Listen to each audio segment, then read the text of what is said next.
Another week has now passed and still no sign that the Newcastle United takeover has been given the green light. Just what the heck is actually going on?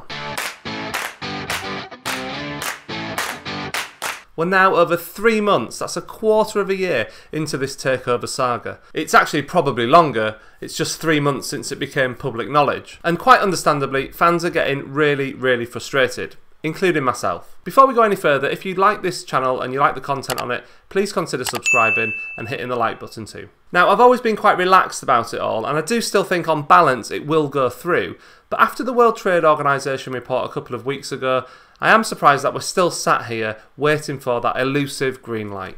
But who is at fault here? Is all the blame in this delay at the door of the Premier League? To be honest, it's really hard not to come to that conclusion. After all, they're the organisation with the power to accept or reject this deal. But it's very bizarre that their own owners and directors test is taking as long as it has done. Are there any good reasons for this?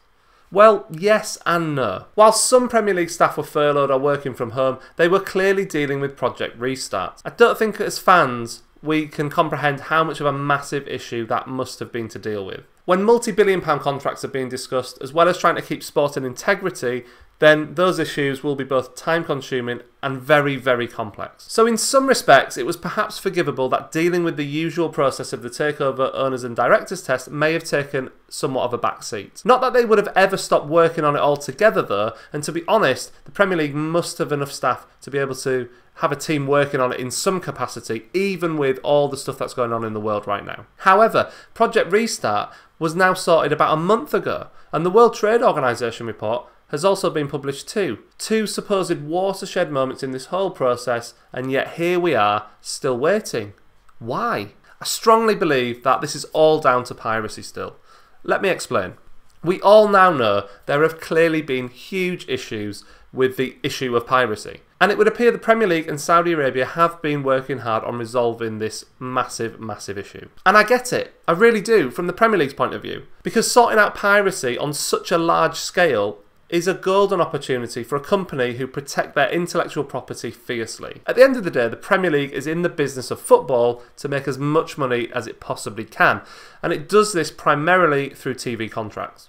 Every time someone watches a pirated stream of a match, the Premier League are potentially losing revenue. When a whole country is tuning in via Be Out Q, then you can see how much money they could be missing out on and why it's such a massive deal and a massive problem and possibly a deal breaker. The Premier League won't want to turn away so much money and investment from their league, but they do have these issues to sort out. And the Premier League may not get this opportunity again, and it makes total sense that they would use this as their biggest bargaining chip. But this still doesn't fully explain the amount of time this is taking. As I say, the World Trade Report has been published, the Saudis have announced they are shutting over 200 websites that have contributed to the piracy problem, and they're positioning themselves as a country that will be buying rights in the Middle East region to the top leagues across Europe. The decks looked, from the outside at least, that they have been cleared. Efforts have been made to put things right from the Saudis, who have even invested in BT, a Premier League partner. So all the signs do look good, and yet we've still not had clarity, and now we hear rumours that it could be the end of the season before we get an announcement. That's another 3 weeks or so. Regardless of what the Premier League have had on their plates, this is a terrible look for them. And the fact we've heard nothing at all from anyone is really frustrating. I appreciate there's confidentiality clauses, but surely there could have been like a 2-line press release explaining that things were progressing, and it would just ease supporters' worries a bit. But then, when has anyone really cared about supporters? Just one thing that's worth noting on announcements though, the Premier League themselves won't make an announcement, that's not their role here.